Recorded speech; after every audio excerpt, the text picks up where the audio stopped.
Hello students, welcome to Social Studies digital classes. Hope you are all doing good. Today in this session we are going to learn about from history part chapter 13 National Liberation Movements in the Colonies. Already we have completed chapter 12, that is World Between the World Wars, and hope you have all understood very well. You are following the classes regularly. Today we are going to start chapter 13. By the end of this session, you will be able to learn what are the colonies, and you will respond how the foreigners influence the colonies, and you will able to appreciate the role of major political parties and leaders in establishing Republic China, and you will be able to explain why young Chinese wanted to fight against the old traditional practices. Hope you are all having the textbooks with you. I request all of you to open your textbooks, turn to page number 186. What is there here? What does this map shows? That is colonies in 1914. Children, what is this year reminds us? Yes, it is the beginning of the First World War. First World War fought between 1914 and 1918. So here is a map showing that the colonies in the time of World War I. You can see in this map there are different colors showing that colonial powers. Yeah, here is a map showing the different colonial powers, that is Britain, France and Holland, representing each with one color. For example, you can see Britain is showing in light pink color, where our India is also showing the same color. That means India is a colony for Britain. So in this way, wherever this light pink color is showing, those countries were the colonies for Britain. So in the similar way, France is shown in blue color. So wherever this blue color is showing, those were the colonies for France. In the same way, light brown color which is shown in this map were the colonies for Holland. Okay, but there are some other countries which are shown in light grey color.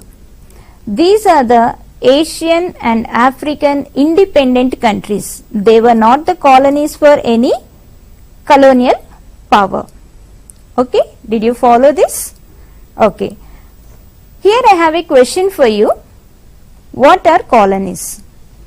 A colony is a territory under the full or partial political control of another country.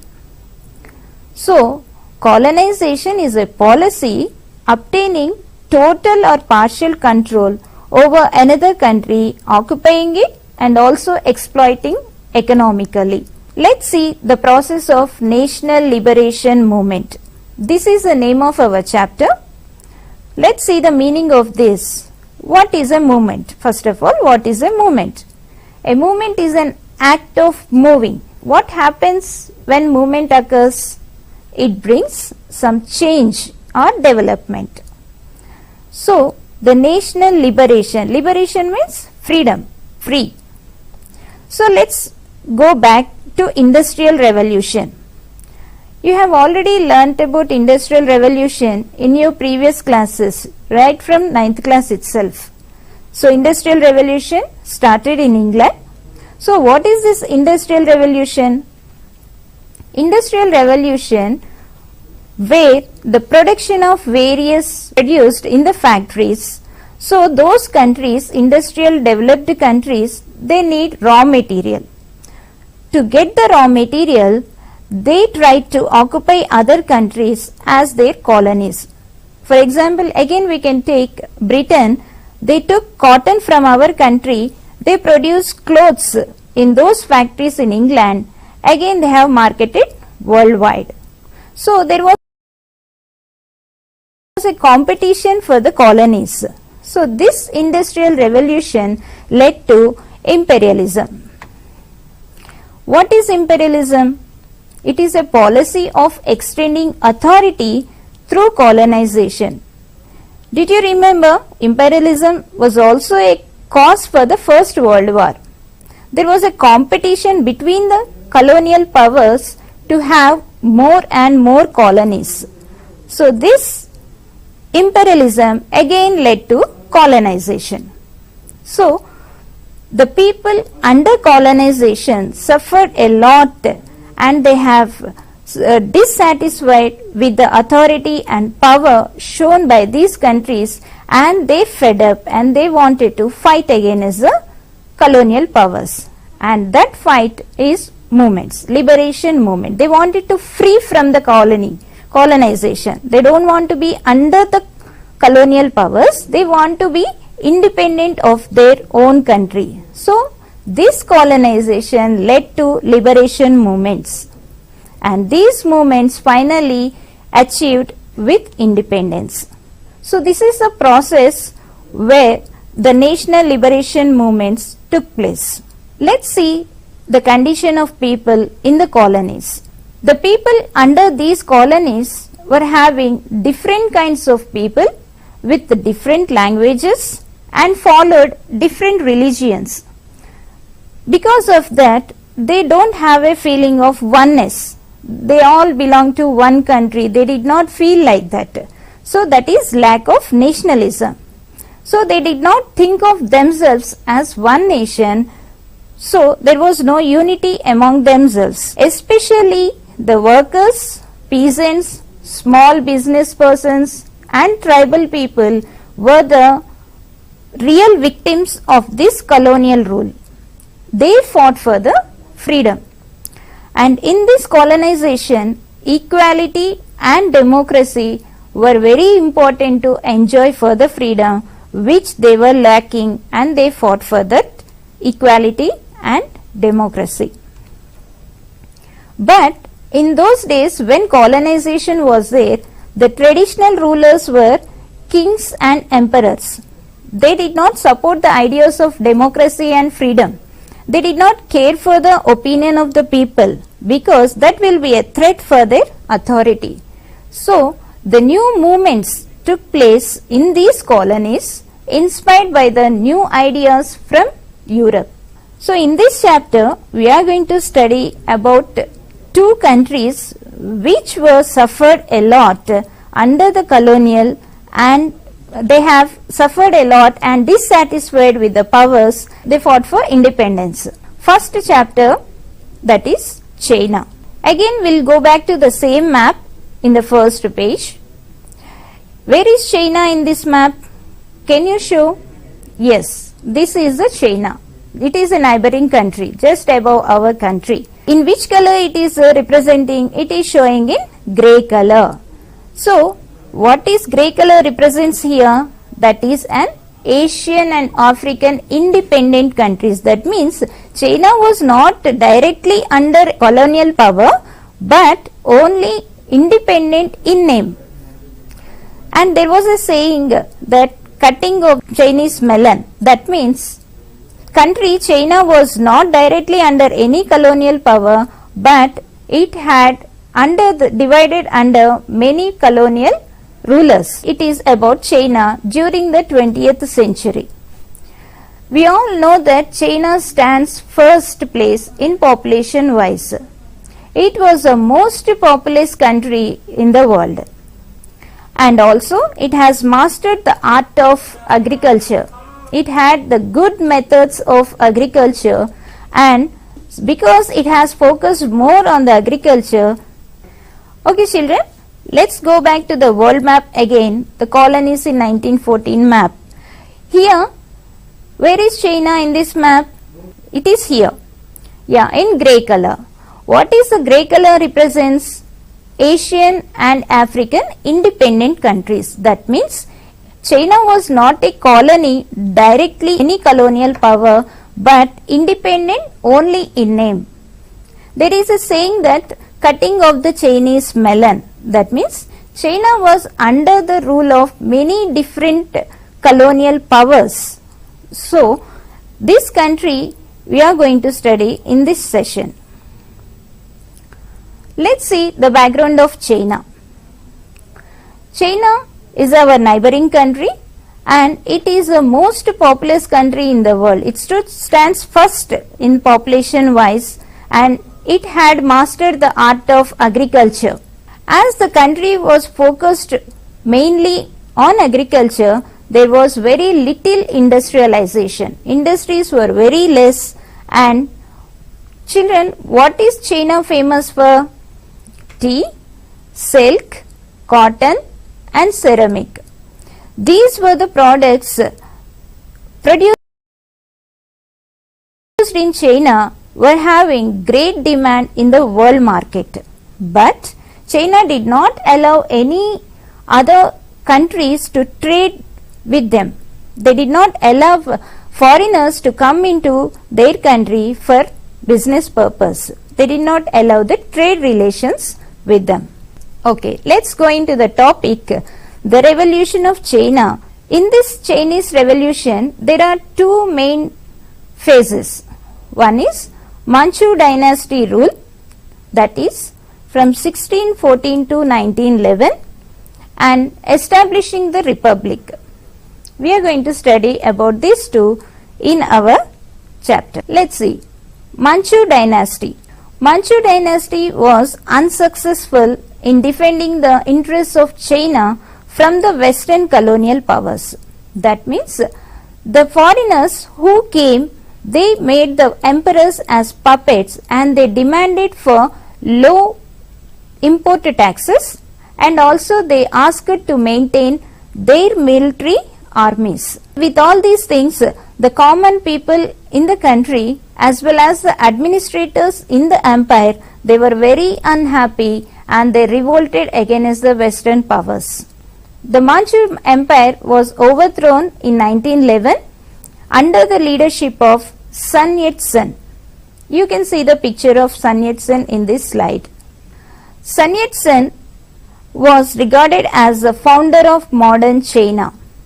He was from a very poor family and he studied medicine. When he was young, he noticed the problems of China and based on those problems of China, he observed, he made a program of 3 principles known as San, Min and Chui. San means nationalism, Min means democracy and Chui means socialism. Nationalism, as I already told you that when people were in colonies, there was lacking of nationalism. That means what? There was no unity among the people, no feeling of oneness among the people. So he noticed that the Chinese should be united for overthrowing the Manchu dynasty. So that is the first principle, San. Secondly, democracy. Children, what is democracy? You have already studied about democracy. Democracy is nothing but the government of the people, by the people and for the people. So it is totally people's power. So he felt that the China should have a government of people's government. So establishing democratic government was the second principle given by Sun Yat-sen. The third one, which is very important one, was Chui. Chui means socialism. Socialism means nothing but controlling the industries and land reforms. Sun Yat-sen wanted to have the government should have full power over the industries and also the land reforms. The landlord's land should be redistributed among the poor peasants. These were the major 3 principles of Sun Yat-sen. So Sun Yat-sen's legacy is in his 3 principles. So the republic government led by Sun Yat-sen was unable to come to power. It could not stay stable because soon the country was controlled by warlords. and there was unstable social and political situation in China. So at this time, warlords were ruling, the era of warlords from 1916 to 1928. In the early 20th century, China was dominated by independent military commanders known as warlords. But their ruling was very disastrous, especially they imposed heavy taxes on the people to pay the taxes, and this was very burden for the common people like peasants and small business people. So they fed up of this warlords era and they started revolt against the rulers. May 4th movement. In Chinese Revolution, this is the most important incident happened in the Chinese Revolution. Students protest against the decisions of Treaty of Versailles. Children, did you remember in the previous chapter when the First World War was ended, it was ended with the Treaty of Versailles. So the victorious countries imposed penalty on the defeated countries. But actually here one interesting point is that China is on the victorious side led by Britain, but it did not get back the territories which it lost to Japan. So the demonstrators sparkled nationwide protest and spurred an upsurge in Chinese nationalism. This movement is a shift towards political mobilization. And this May 4th movement was also an anti-imperialist, cultural and political movement which grew out of student protests in Beijing on 4th May 1919. So it was a shift away from cultural and activities and moved towards mass base. This is a movement which led to many radical political and social leaders of the next 5 decades emerged at this time. In this movement, the students and also the generations of that time, they wanted to reform the China and they have advocated some reforms. Reforms means changes they wanted to have in their country. Let's see what are they. First one, people together attacked the old traditions for saving China through modern science, democracy and nationalism. These are the main things students and young generation of China wanted to get in their country. And they also wanted foreigners to leave the country because they are capturing and they are occupying and exploiting their resources. And they also wanted and demanded for equality in marriage and end poverty. Not only these things, they wanted to have a simple language and script. You all know Chinese language is very difficult for writing and also for reading. So it was a very difficult script they used to have. So the young generation, they wanted to simplify this language and script. Not only that, at that time, the women were not treated as equally with men. So they want to abolish the subordination of women and practice of foot binding. What is foot binding? That is nothing but a cruel practice of not having fully grown feet of women. You can see in this slide there is this picture like this. Their leg was tied to a shoe so that their foot will not grow fully. This is an practice at those times women were having. So they wanted a society based on democratic government, liberalism and science and industry.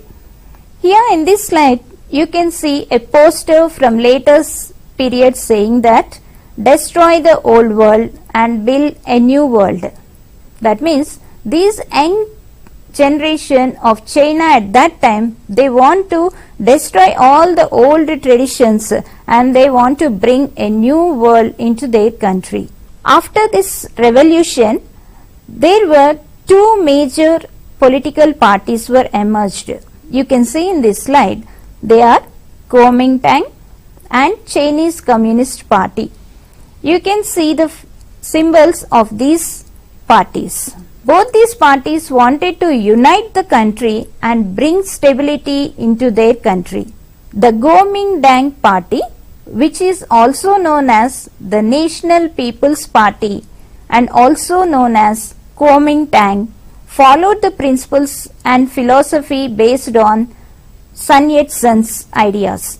We have seen in previous thing the three principles of Sun Yat-sen, San, Min, Chui. So based on those three principles, this party was formed, and they also identified the four great needs such as clothing, food, shelter and transportation. After the death of Sun Yat-sen, Chiang Kai-shek, he emerged as the new leader of Kuomintang Party. He launched a military campaign to control the warlords. Who were warlords? They were the military leaders who forcefully taken the power and authority. Also wanted to militarize the whole nation. And he said that the people must develop a habit of instinct for unified behavior. The Kuomintang's party's social base was in urban areas of China. Urban means towns and cities. So they completely concentrated on the cities and towns.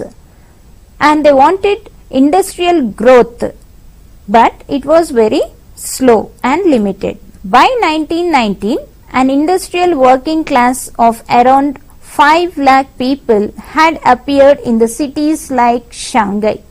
You can see the picture of Shanghai at that time. Even today, Shanghai is the very busiest city in the world. These cities later became the center of modern growth in China.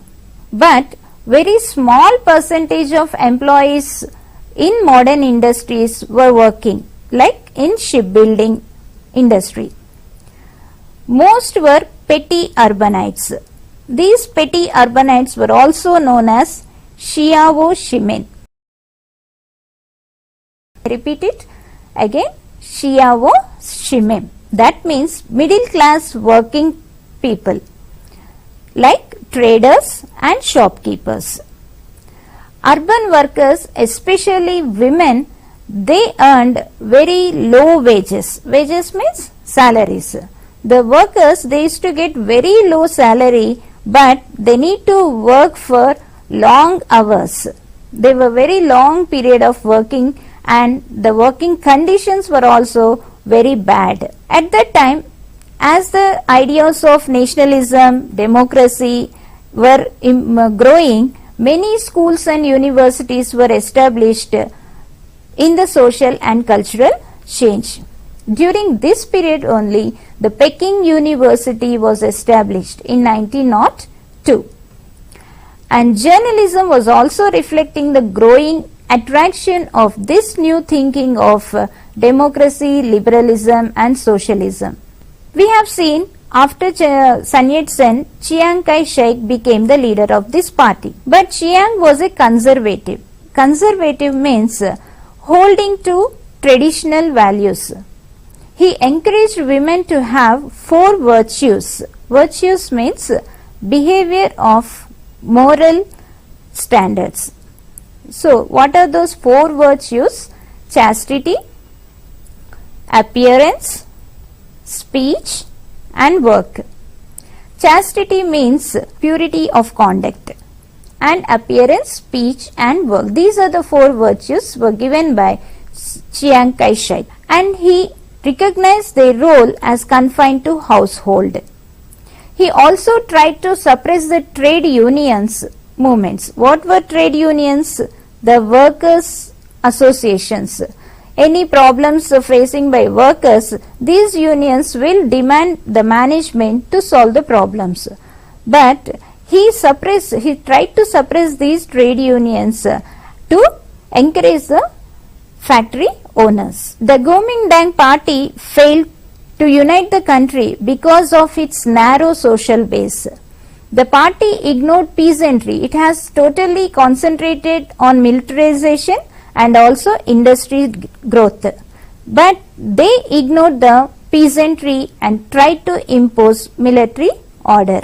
It imposed military orders rather than addressing the problems of the people. The 𝗧𝗦𝗔𝗧 principles, the basic principles on which this party was formed, they were never carried out by this government, and that was finally it was a failure of this party. Okay children, in this session we are going to have an activity. Okay students, in this session there is an activity for you. In the first page itself, the colonies of 1914 map was given. Just above that map, some questions were given for you. Identify the colonial countries representing the color. So with the help of the modern world map, you need to complete this activity. In this session, relating to this session, here are some questions important given for you. You need to learn. First question, in colonies, which social groups have fought for freedom? We have discussed about colonialism. Under colonies, common people like peasants, small workers, these people suffered a lot under colonialism. So you need to find out which social group were fought for the freedom and why were the ideas of equality and democracy important for them. Why did they feel to get the equality and freedom? Okay. Second question, why do you think young Chinese wanted to fight both old traditions and against the foreign powers? We have seen there were some practices which are very difficult for the Chinese to follow in those days. So all those old practices were very difficult. They wanted to change a new methods of writing, script, all those things. So like that, why they wanted to fight the old practices, traditional practices, and fight against the foreign powers.